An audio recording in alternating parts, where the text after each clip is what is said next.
It's not in Discord, apparently. The clap is like the Holy Spirit. As long as you believe in it, it's there. If you did the clap at your house.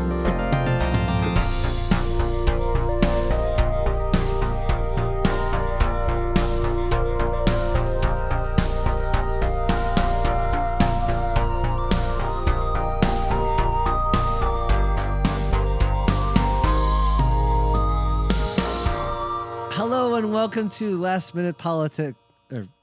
Last Minute Politics. That's it.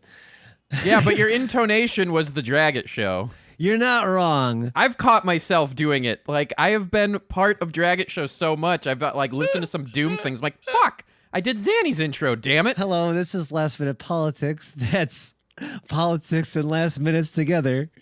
I am Zanny the Blue, and I'm here with Pepper Coyote. Hello, I am Pepper. And Dragor. Hi. I do enjoy that you lost confidence partway through accurately naming our podcast. You're like, welcome to Last Minute Politics, yes. Right? That's how I feel in my everyday life. I was looking at Last Minute Patrons, and it just my brain shorted out like different word. So that's how that worked. Hey, speaking of Last Minute Patrons, we don't have sponsors except for ourselves. You are the sponsors, the people who are listening to this right now. Like literally ones who are live listening to this. If you want to join our Patreon for only $1 a month, you get we do every other week, so you get 2 live sit-in sessions on our podcast. And then usually we do other stuff at least once per month, like we watch movies together, talk about things. Blah, blah. We've been off our movie game for a bit. We got to get back on that. But you can also ask a patron question. And here's the thing, because this is relatively quick, because I think we're all going to have similar opinions. Misfit Raider asks about, Citizen, which is the name of a company, which is basically Uber for, private cops to come if you want private cops. You know what I mean? It's like a little Uber mercenary service, but for cities. So if you're a rich person and want, an armed escort somewhere, that's what it's kind of marketed as, which seems like a less psycho use of it. But, I mean, either of you, name your favorite insane dystopian use that could take. That is where, when we eventually get some form of cop reform, they're going to funnel right into that. So if you're a piece of shit and you actually manage to get fired, Citizen is waiting for you. Thugs, you can get a job as a thug. Hired goons are never out of business. God damn it. The A-Team is legal now. That's all I'm saying. It's going to be like the A-Team, but with real death. Like, in the A-Team, nobody got shot, but everyone was shooting it all the time. The A-Team was a metaphor for impotence, shooting blanks. So, you remember when the Black Lives Matter protests of summer 2020 were happening, and those two, the husband and wife, came out and they were holding guns, and those super famous photos of them. Now, if you have a bit of money, you don't even have to stand on your own lawn with your own guns. You can pay someone else to bring a gun to your house and point it at people for you. I never thought of that. There's an app on your phone for your white fragility. Yeah, he was like, I feel nervous. People with guns come surround me. Yeah. Well, I want to do a counter of that, where it's just it's like 3 gay guys who just kind of have clubs, and if anything goes down, they'll handle it, but they're not going to antagonize. Let me order an army on my phone. That's basically what Pride was. Oh, segue. It was black trans women that went, we got to band together and fight. Mm-hmm. And they want to jump right into Zanny's topic, because this is a great that's a great way to intro. And now we have rights. Naturally. And now we do have rights. We fought violence with violence. Yeah, they tried. As a pacifist, I'm having trouble reconciling this, because violence is what seems to work. They were being arrested for basically being queer in public at the bar, correct? So they used to be explicitly illegal. Still is in they were being places. arrested, and everyone's like, "Nuh-uh, that broke into the riot." Which, from the bar to hundreds. And then I just saw a whole thing on this. They trapped him within the bar, and that whole thing went on for at least a weekend, right? Yeah, the Stonewall Riots were we're talking about Stonewall, right? Yeah, Stonewall. Yeah, it was like a multi-day event. June 28 to July 3, 1969.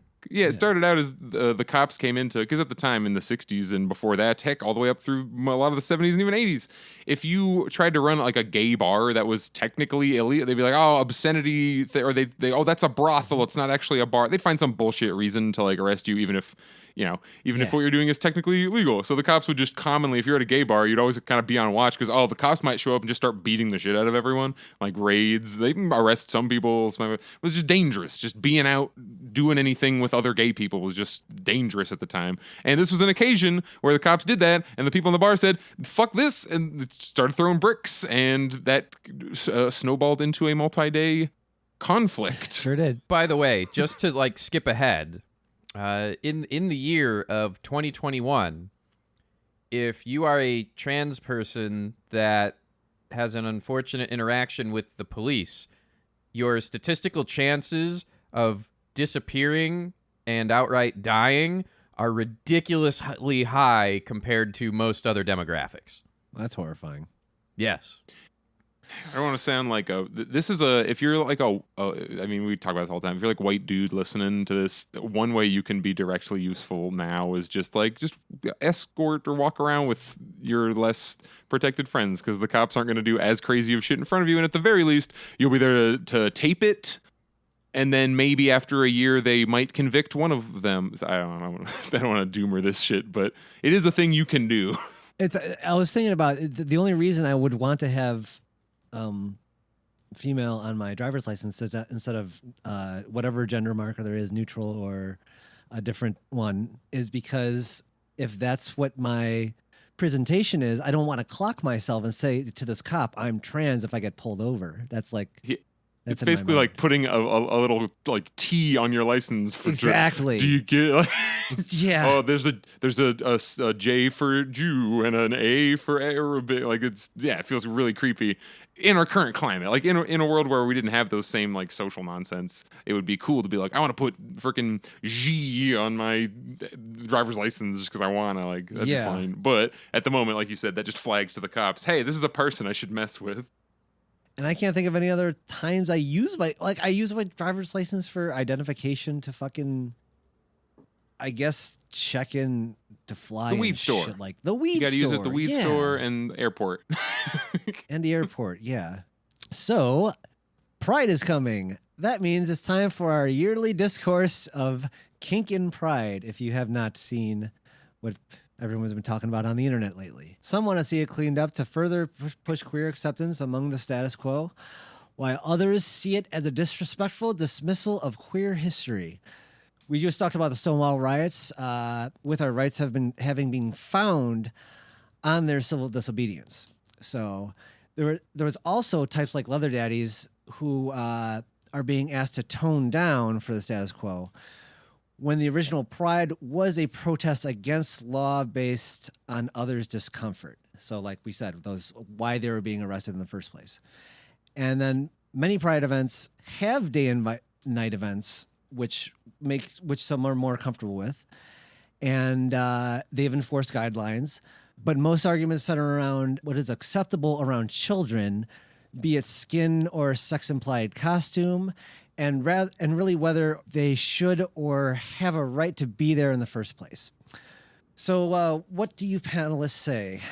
At a base level, no one has a right to not be offended. No one has a right to not be uncomfortable. If you want to not be offended and not be comfortable, don't go outside your fucking house. Yeah. There seems to be a weird... what is the rights of being in public? Because you go somewhere. That is an action you do. Well, so the current, as it stands, public decency laws are only as far as if your junk ain't out and if you have feminine tits and those aren't out, okay. No store has to allow you in, but like that's the bare minimum of public. Mm-hmm. And fine.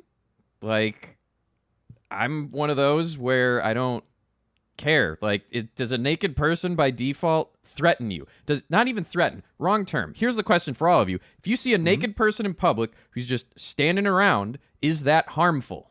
This is a question. I'm literally asking the both of you. In our current social standing, it is concerning. Usually it's an indication that something is wrong. You're like, what happened? They are naked. They are in public. They are in the shade. They are on the phone and clearly having a coherent conversation. Oh, my reaction would be like the same. Not to say I'm that not these are the same asking about act. your reaction. I'm asking, is it harmful to you? What? Oh, well, no. I mean, what are you? So, yes, it is. It is harmful to you. What am I gonna say? Yeah, sure. It hurts. My eyes fall out of my head if I see a penis. I just can't do it. I mean, this is the fundamental topic of what's going on, and then you branch out from there. So, like, yeah, kind of. But you can make that same argument for if you walk into my house and I'm naked and you don't want me to be naked and it's weird, but I'm like, well, are you hurt? Are you bleeding? Yeah, but it's also your house, and they can just fucking leave. Well, if I did it outside, it's the same kind of thing. Well, where does it end, Drag? Or what if it's just anuses wall to wall, 360 down the hallways of every public city? Then that's a level of coordination and communism that I'm interested in exploring. I want the butthole line. I'm not fishing for the what if case. I'm saying by default, I think a safe assumption is just seeing something that is just there. There's no context. Is something just there without context harmful? There's no activity happening. It's just there. We all see naked bodies. We all look in the mirror. We see them at one point or another. So, like, what actually is harmful about that? You have to define harm, and that's such an individual thing. It's like it's just a quagmire. I like to approach it from trying to define the human body as being bad, in that we are all like everyone listening and being able to take part in this discussion, as far as we know, must be a human and must be owning a human body and like inhabiting it and having it and looking at it all the time. And like that's the idea that just how you are born and are, and that if you don't like cover it in a certain way is bad. That seems weird. It's like if it was a whole world of toasters and then you saw a naked toaster saw another naked toaster, and it's like, it's like, well, we're all toasters. See, for me, anyone getting mad about just people being scantily clad at that level, like at any level, I get weirded out because I grew up with He-Man and wrestling, where it's just like shit, like sex and shit is everywhere, and skin, and like, well, you go to the beach, like all that shit, like. The range of reactions you can get from seeing a partially naked body based entirely on like where it is crazy. We watch wrestling where there are dudes who are wearing probably less than a square foot of total fabric on them, and at no point does somebody say this is too horny and gay. It's just the thing. But you see naked models on billboards all over the place. But if you just change that to okay, now it's a different person wearing the same outfit in a different place, and they happen to have bright blue hair, and now it's weird. Why? What? But think about that. Why is it weird? And exactly. And I think it's fascinating to me. Well, but what's the basis of it usually? And usually it's because it's not a straight person doing it. Not only is it because Or it's not a straight Christian. person do it. Yes, Pepper just said it. It's not. In our case, it's not Christian.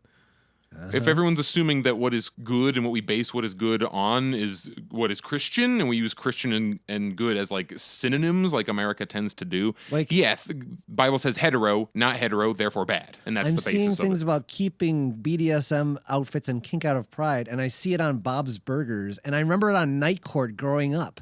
So that really fucks with my brain, because I like if you don't say TV is the public, I don't even know where to start with you, because I talk to the TV more than I talk to my mom growing up.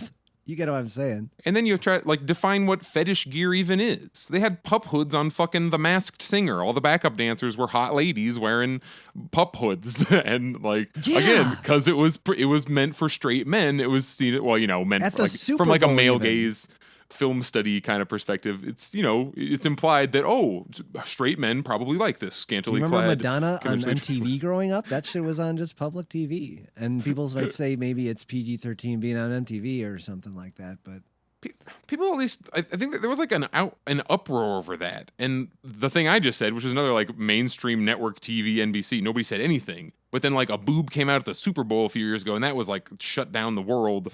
And then Madonna like caused oh my God, there were people who were trying to be like outlaw Madonna. We must only hire old men for the Super Bowl. They will not pop a titty. Nobody talks about how Justin Timberlake's the one who ripped off that boob cover in the first place. He gets no blame. She just stood there. Because we're also incredibly sexist. So of course it's the woman's fault for allowing all of these men watching to get a tingle in their pants that wasn't from their Christian wife. The white guy reveals the black titty, and the white guy is in trouble. I'm sorry. The black titty is in trouble. I fucked it up. They were persecuting the titty. That's why I had to go to jail. I'll edit that so it makes sense. Oh, hooray.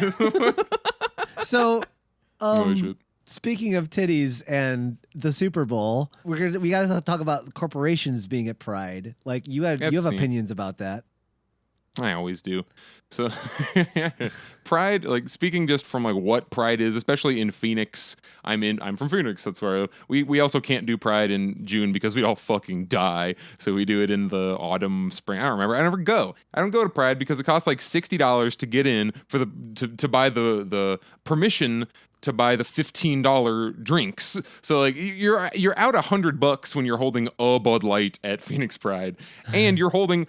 It's next to your Rainbow Bud Light stand because they're a sponsor, and that's next to the Coke sponsor. It's like it's like going to not farmer's market because those are less phony. It's like going to a trade show or something like the gay business expo, but they aren't gay businesses. It's businesses who want the gay money. Like, so should we change it in any way? I mean, I don't know how you would do it differently I just wish it would be a small community event, I guess. But then, if it was small? So I don't know what you do to Pride. Let me give the corporate the representation, like the only good thing to come out of it, and I don't think this good thing outweighs the bad. So the good thing is I can be out at work, and I can potentially, as part of my job, be at Pride and be like, hey, so like we're stuck with bullshit capitalism. You can queer it up over here at Google. So that is something that you couldn't do. You didn't even know where to go for this. You would take a gamble asking about any of that as part of your job stuff. I just interviewed someone today that openly mentioned their boyfriend. That is unconscionable to me to even bring up because I'm old enough. That's fair. So yeah, absolutely. That is one good thing. However, let's talk about Google. Google participates in Pride and I think still demonetizes and lists a lot of queer content as quote-unquote adult, aka gatekeeping it. So straight stuff can be all ages, but gay shit, no. That's gay porn shit. I think that overall, one, it's obviously hypocritical, and two, YouTube doing that is way more harmful than Google showing up at Pride and showing off you can be queer at work. At least in Google's case, because they have a platform big enough where the reach is insane. If your local like machine shop or whatever, like if it's not a corporation, if it's a small business, okay, great. If your business is employee owned and wants to be at Pride, yeah, okay, absolutely. then in theory the employees voted on that, right? You could do like fur cons do, and you run the thing where it's kind of like group of friends that then network out, and like fur cons probably could get some little sponsor deals with Coke and Pepsi and Bud Light or whatever, but they for the most part don't. They're like run like nonprofits, and then if you're gonna have a beer, I guarantee you can find a brewery that either is like gay owned, gay staffed, or at the very least micro brew level, like you're supporting a local business. You can make, we want drinks at Pride. That's who's coming. We want to sell this thing at Pride. Make sure it's made by like if you want to do the capitalism in the way that everyone says you're supposed to do the capitalism to like, fix it with buying shit. Well, give me the option to buy shit from people who need my money more than Anheuser-Busch. At the FurCon, I pay my friends. And they draw me a picture. I definitely great. would like try to not give money to said corporations at said Pride. So, but even then, I don't want to make it's not an individual choice thing. That like even if all gays stopped buying Bud Light, that still would not fix the profit motive that destroys most of people's lives. Like, it's not going to fix capitalism, even if all the gays bought all the right things 100% of the time, even if all of America bought the right things 100% of the time. Yeah. I'm always such a fucking Debbie Downer. I want to have, let me do a positive here. Let me tell you why I think Pride is good, and why having leather gear and shit, things that scare average Americans, is a good idea. It hits a part of all of this, of like leftism and the whole point of talking about trying to change society, a part of it that we don't talk about, and that's how important it is to be just living your life. It shows vibrancy and joy, and it demonstrates, like, for a sadly brief amount of time, it shows the kind of lives that a lot of people would be happy and able to live 24/7, 365 days a year if they had the means to do so. You're talking about jobs and hiring and firing people.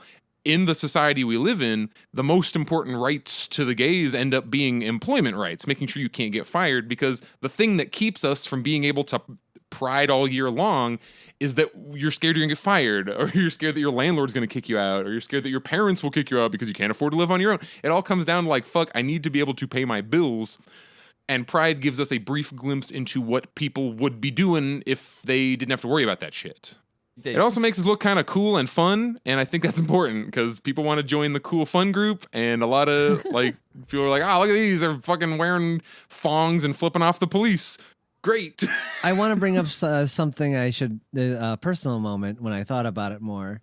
A long time ago, I remember my parents asking me, "Whoa, you're not going downtown to Pride this weekend, are you?" or anything like that. We're not going to see you on TV in the parade or anything. Like, half kidding, not kidding. You know, that suburban thing? Oh, I grew up with forms of that. Basically, we better not see you on TV at Pride.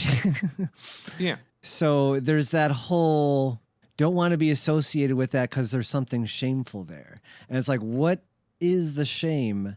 And what you'd mentioned, Pep, is the idea of being out and yourself among your people and not having to worry about that is very freeing, having been at Pride myself. The way you describe FurCons to people is it's basically like Pride, and there's at least one every weekend, all 52 weeks of the year. Nice. Yeah.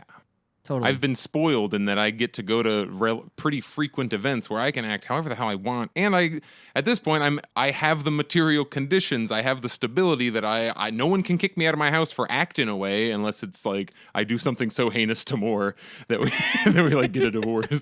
But right. You know, other than that, nobody can kick me out of my house. My parents could decide I'm a piece of shit and they hate the gays and they want me to burn in hell. They can't do anything to me. It's sad and it would make me feel horrible, but I still have food and a roof and all. It's just, no matter how awful the treatment is on an individual basis, having the conditions where you can have your basic needs met, it at the very least makes it a lot easier to fucking deal with. Yeah. And hey, that article, you linked an article in the chat. It brings this up. So kink communities, people think like, oh, fetish communities, you get in and it's just all only about fucking. It is a lot about fucking, but it also is like a community space where there isn't some weird hierarchy. It's like there's not as nearly as much like class separation. It's like, look, we're all here to help each other, and oh shit, your car broke down. Yeah, I'll come over. Like, you mentioned an article on them. It's about how the kink community and how important it is to, I can't remember what the title of the article, I can't find it right now, but just mentioning how the Leather Daddies helped and took care of a lot of through the AIDS crisis as far as raising fundraisers for care and for literally taking care of, and also just throughout the last how many years. You mentioned like the chosen family aspect is a part of BDSM in the queer community, especially, and there's that aspect. There's that aspect of taking in queer runaways from, unaccepting families, and that whole idea of chosen family. So there is a lot of that intertwined, and like you mentioned with the AIDS crisis, it gets really that needs to be respected, and especially. To tell them to keep out is disrespectful to those who created Pride in the first place. Another thing that is continually glossed over, which I haven't even figured out how to bring this to attention in the Twitter discourse, but that's a hellhole. So whatever, we get to do it here. Yeah. I'm not really into BDSM stuff. I don't particularly care. And the safest I have ever felt being queer anywhere, including fur cons, is at really hardcore BDSM bars. Because for all of BDSM to work, everyone involved has to have such a core, fundamental understanding of consent. Otherwise, the whole thing falls apart. Mm-hmm. They've thought about it. They've got through, like, how do we systematically, like, attempt to reduce, like, here's a problem, how do we make it better?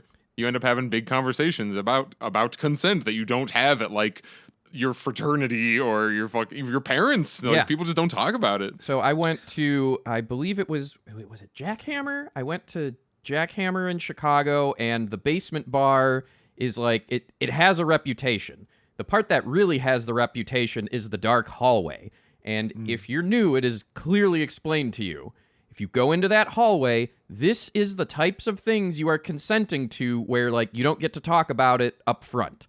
If you don't want that, do not go there.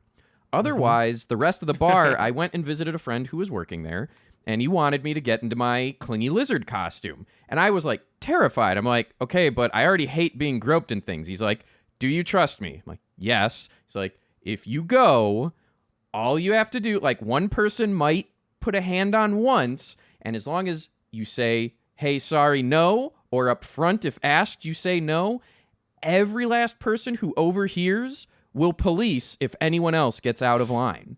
Wow. And fuck me sideways. I get into my lizard costume. I go out. Some guy starts flirting with me, but it's all hands off. And I'm like, yeah, I'm just here for fun. You know, this is my friend who's the bar back. And, like, I'm not interested in anything. You know, I'm here to support my friend and have some fun. And some dude went to reach, and, like, oh my God, 3 different leather daddies pounced. There's like, you want to get kicked out of here? Holy shit. Like, I have never felt so immediately safe and protected as there, and I'm not even into that as far as, like, the kink aspect. But the consent and community and family aspect, they made me feel like one of them, and I just showed up. Right, there is that fraternity and family aspect that you mentioned, and like you said, they have to get the consent. They're like, motherfucker, listen, we're gonna get this right, because it's and like, it's self-policing community, and furry does the same as far as, hey, listen, we don't stand for this shit, and you were saying? I don't remember who in my life told me this, but the only information I got when I was trying to figure out dating when I was like 14 or 12, 10, a baby, nobody at any point said, hey, if you want to, like, have sex with somebody, you should just, you ask them and you talk about whether they want to have sex with you. And then if they do, you do. Like, it was always, it was implied that the only possible way was to, like, read people and guess and try to, like, divine, like, oh, I think she's into it, I should just go for it. Like, that, and that was what I was told by my, like, elders, like, adults in my life. That's how they told me to go. So if you're talking about how you break rape culture, for lack of a better word, because we do have that, it's more open, honest conversations about things like that. If more people went to places that are like leather bars, well, here's you could have a straight version of that. You can still do that in straight places. Well, we need to address the elephant in the room, in that people feel uncomfortable. Well, the idea of bringing their kids there would make them in danger somehow. It's like, no, they're not. I'm not necessarily advocating you bring, like, 5-year-olds. I'm not either. Like, because I don't want to see them there. No, I don't either. So one of the things about that is the whole. This is a very common thing, and it's not just levied at queer folk, but it very often is.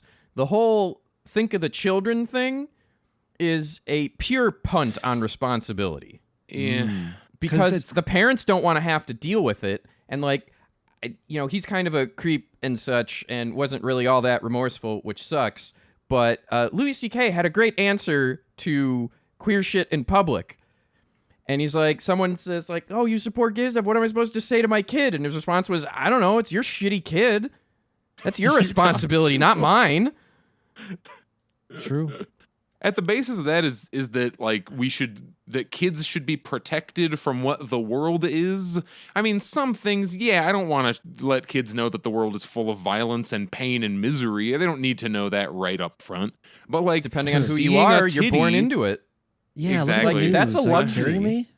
Nobody has the you don't have the option to do it. But like, I don't want like you should be trying to like scare your kids just for the photo. Like, look at these horror movies. Look at it, you 3-year-old. But at the same time, like seeing a boob or seeing a human body, like I think it's much more damaging to teach kids up front that your body is something to be ashamed of and you should always cover it. Hey, like, hey, Pepper. That's weird too. Do you realize you just made the argument that the majority of Christian religion is inherently unethical because threatening eternal torment just fit your description? Yeah, I know a lot of Christians who agree with that too, like with the like threatening eternal torment part. Absolutely, that's why the only like most of all, I can't ever say all Christians that I know that I jive with and we can hang out, they really just aren't into hell. They kind of will be like, I don't even know. I don't think there even is. That was my gateway into non-belief, was the whole eternal punishment or eternal punishment or reward for a very short life. Doesn't make any sense. It's not even in the original series. It's not even in the Bible. Nowhere in the Bible does it say that there's hell. Does it say that there's demon? Like, you go off of some random Greek fuck's translation. Greek, what am I saying? A British guy's translation thousands of years later, like... Are you telling me Jesus doesn't even take me to the place? Like, that's my whole church basis. You believe in the Jesus, you get it. Yeah, I thought, okay. Heaven's in there. Okay. Hell is not. I understand. Heaven is mentioned all the time. Hell is never... Satan is not really like a consistent Bible character. It's like, people who don't read the Bible have so much shit to tell me about what's God and Jesus say. Or, Christian God and Christian Jesus say. Every atheist I know is like, I'm a Bible facts master. Put me on that fucking Bible quiz show. I'll wreck people. I know pretty well. Like, I grew up in it. That's how you make atheists. Or, Protestant kids. So, yeah, you were a Protestant also, right? There's a lot of Bible. I was a Protestant, First United Methodist. I don't want to be told anyone to cover it up when I see the same shit the straight's doing on Sports Illustrated. Yeah, on a completely practical level, I think it's just a culture war nonsense thing that people get a quick fight amongst yourselves. Because even like other queer people are like, we need to be more presentable. It's like, wow, and the circle keeps on okay. Every generation they have the same shit. In the 60s, they're like, black people just be more presentable, and white people will be nicer to us. Like, that never works ever. And why would you think that way? In both of those cases, it required violence to get over the hump. It's like trickle down. Careful, theory, you can't say that in the context of kink. Here's Pep. Here's the unfortunate truth. Here's the unfortunate truth. Like, the culture war is kind of the front lines of politics now, because it is literally in the GOP like playbook for 2022. Like, that is what they're saying. Like, we're gonna go with the whole cancel culture thing, and that's literally the wedge issue for them. As you mentioned, there's a lot of voters who aren't left and right or think of that. There's just a thing makes them go vote, right? And maybe we can kind of go into that. Like, one thing makes you go vote, and maybe that spirals into a way of thought. So I think our current electoral politics is like team. It's just like, I like the Browns, so I vote for the Browns. That's, I think, where most votes come into play, which is sad, but I mean, not everyone does the homework, or they have the luxury of doing the homework, of seeing what their beliefs mean or where it leads, you know? You were saying in our group chat how the reason elections come down to turnout is because there are no swing voters. People don't change their minds. Mm-hmm. If someone's gonna vote, they know who they're voting for, and if they aren't gonna vote for them, they stay home. Yeah, they will not vote for the other team. That's not how it works. So yes, in a way, they just it's team sports as terms as like party politics. I'm still always gonna vote because it is the most it's not powerful at all, but it is the most powerful tool that is given to me to affect change in our world. Yeah. It's pathetic and weak and doesn't fucking do anything, but it is the strongest tool at our disposal. The more it's you the zoom biggest out, knife you have. the more you zoom out, the more ineffective it is. But and Zan was already starting to talk about this. Local matters. You're talking like 100 fucking votes Absolutely. decide elections. Yeah. And what the GOP is starting to do is try. What was it? If one of you know this better than I do, they're basically building out this countrywide super PAC to put GOP shitheads in control of like local election boards or something. So if they do want to decidedly flip an election, they will have so many people willing to do it that it would go uncontested. So like when you talk about voting matters, like, all right, I'm vaccinated and a shit ton of people here are vaccinated. Like I'm in Chicago for now, but wherever I end up, I want to be on election boards. I want to protect against this. Like we have to, and the Democrats aren't doing anything to stop it. They are not even organizing to protect elections. So like that's the they're not scary going to. And that's where I become black pill's the wrong word. That's where my black pill mentality comes in. Where the opposition, what you're saying about the Republicans is true, and it is true that they should be stopped. The only people with the power to do so not only have no interest in doing that, it's kind of they're going to run their next campaign on talking about maybe stopping that. So they can't stop it. You have to let it happen. Then they go, oh, you better vote for us. And it just continues forever. That's what every election has been, at least in our lifetime. So, Pep, is the power move to be like, hey, the problem isn't that thing that guy said is like the immigrant or whatever. It's your fucking boss not paying you enough.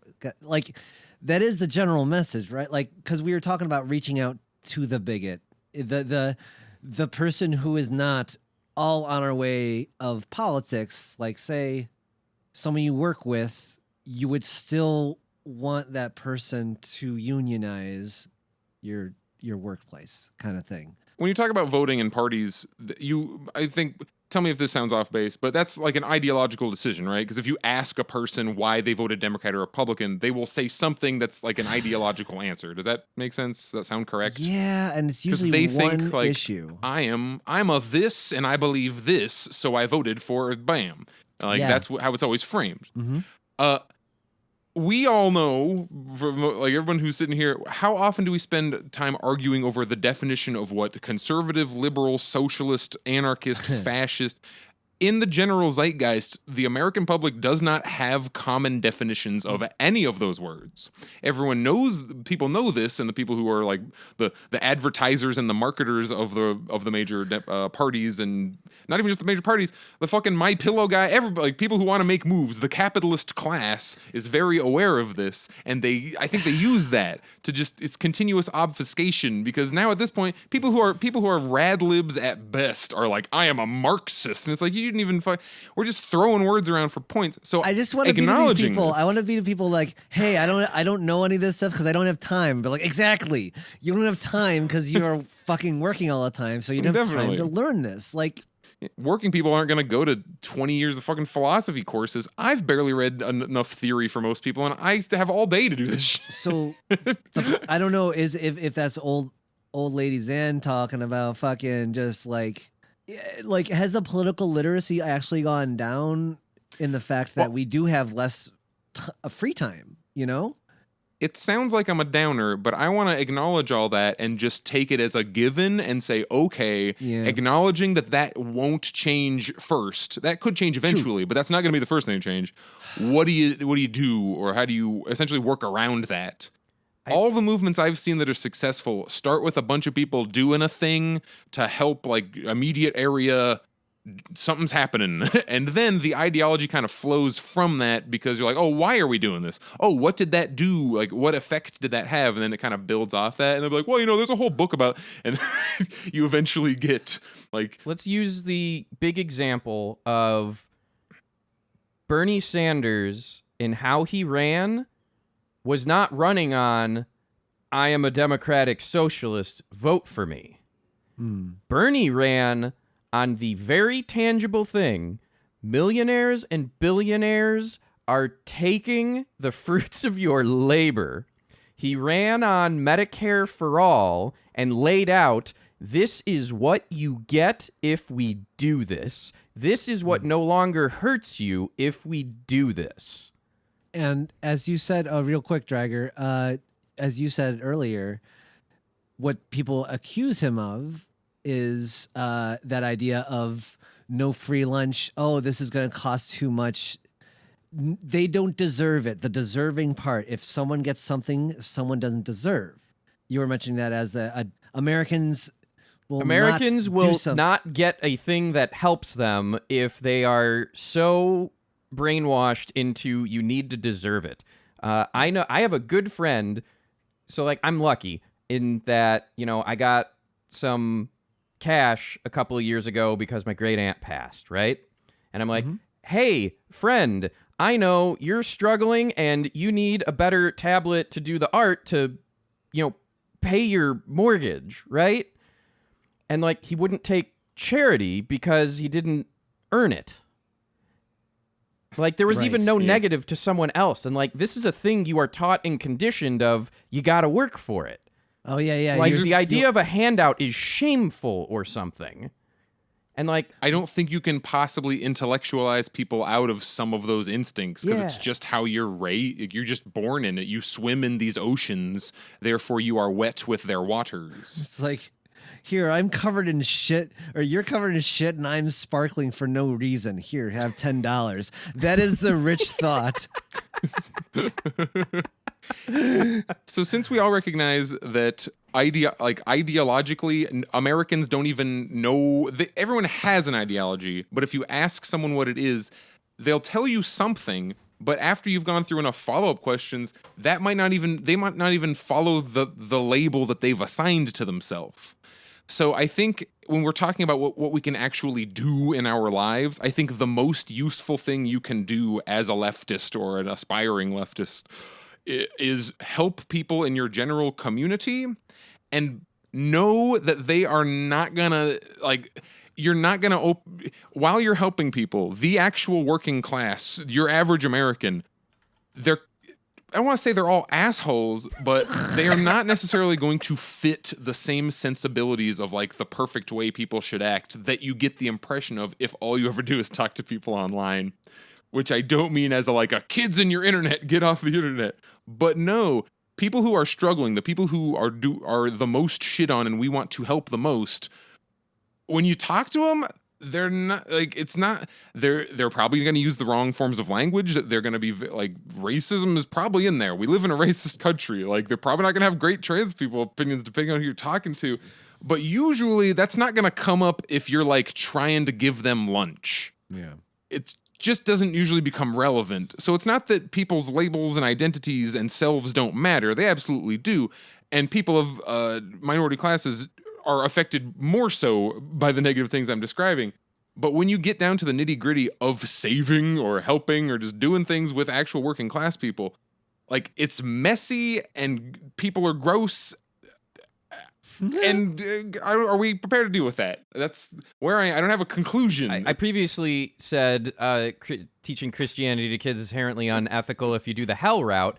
The one to its benefit is like the Christians I jive with are the turn the other cheek. You do the thing that is good. You help the people even if they hate you because helping them is intrinsically good. You do it without reward. You do it in terms of risking, I'm going to say like abuse, but I don't mean like don't go out of your way to like get systemically abused or anything. Like exactly. If I'm a queer person, I'm going to help someone get lunch or help them with something and they find out I'm queer and they drop an F-bomb at me, like, oh, well, you don't get to eat anymore. Like, I don't believe in that.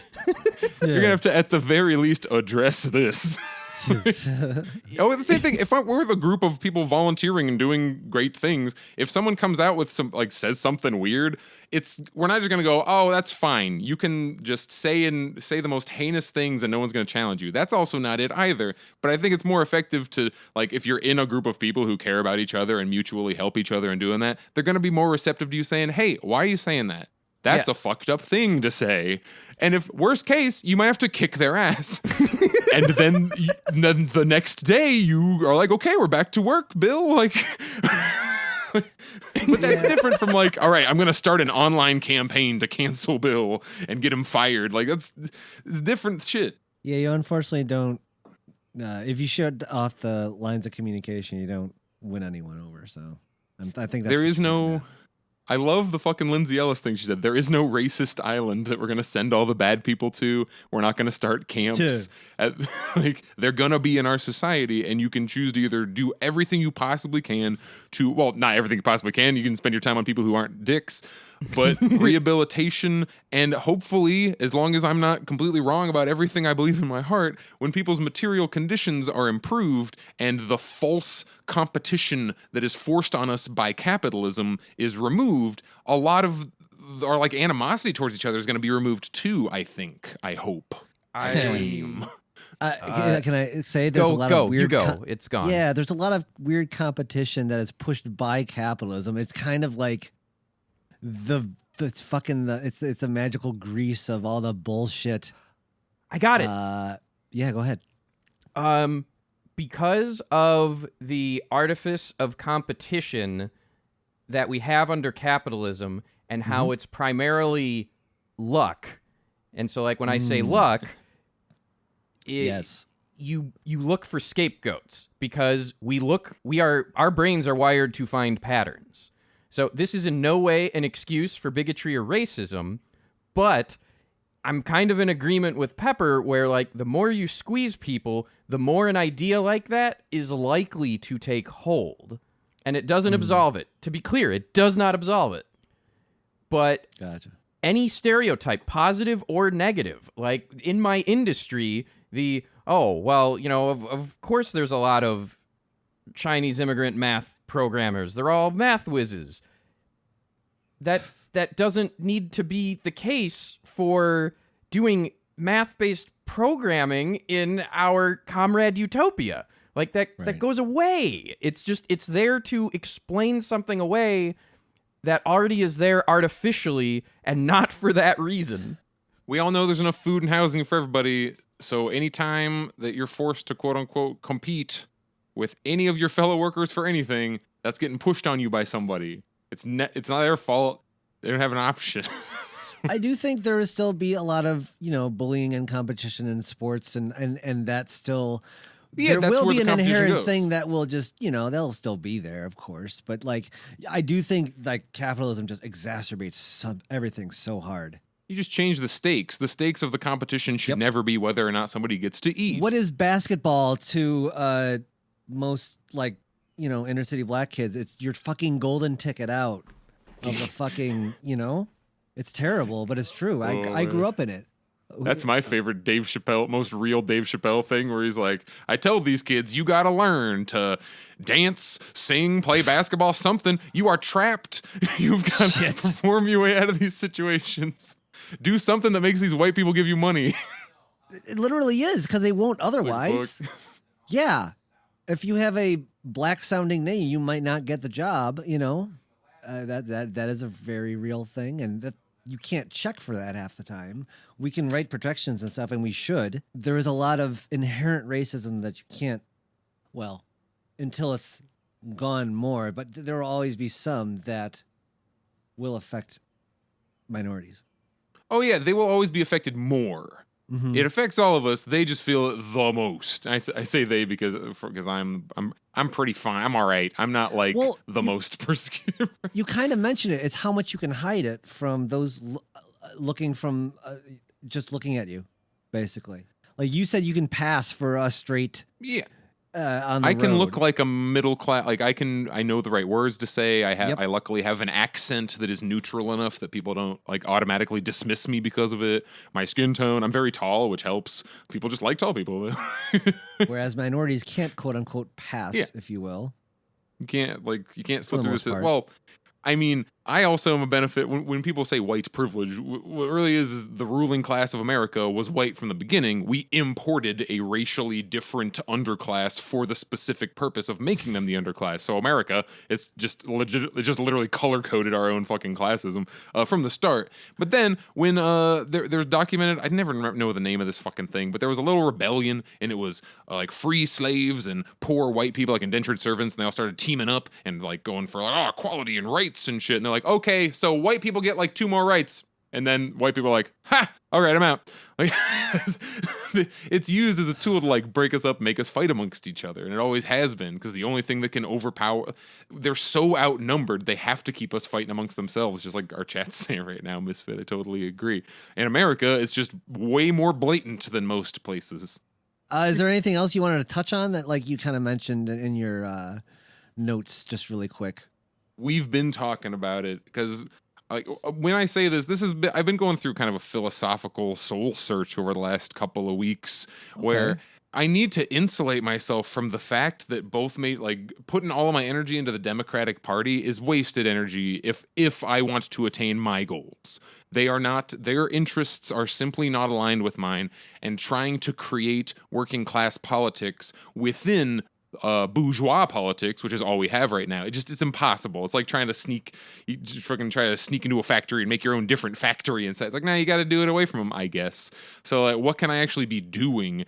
And the little bits of just unselfishly, the satisfaction I get from helping out people who I know live in like this apartment complex nearby. Like there's this lady who bought, like the little personal interactions I have with people. It's not only more valuable to me on like a spiritual level and a moral level, but also to them. They will use the money. That money didn't have to get filtered through 15 fucking NGOs and skimmed off by a bunch of the super PACs on the way to maybe a couple of cents getting to them. I just handed them $1 and they got to keep and use the whole dollar. Sure. So don't change your behavior. Keep doing whatever you're doing, but realize that is the only thing I think that could possibly save us is getting amongst each other and teaming up. I guess that'd be like a really organized effort of what you're talking about, of really getting people to fucking, I don't know, community outreach. It's a hard thing to... I don't even think it's here as outreach. It's just legitimately just making friends with your neighbors if you can. Just people you see on the street, just like saying hi to them and trying to like get any sense of we're all in it together, because there is fucking nothing. We don't have a political party. We don't have a majority of people trying to do it. There's no movement. There's no organization. If you're a leftist like in this country, where do you go? Nowhere. You go on the internet and bitch at people. That's all you can fucking do. So that's all anyone does.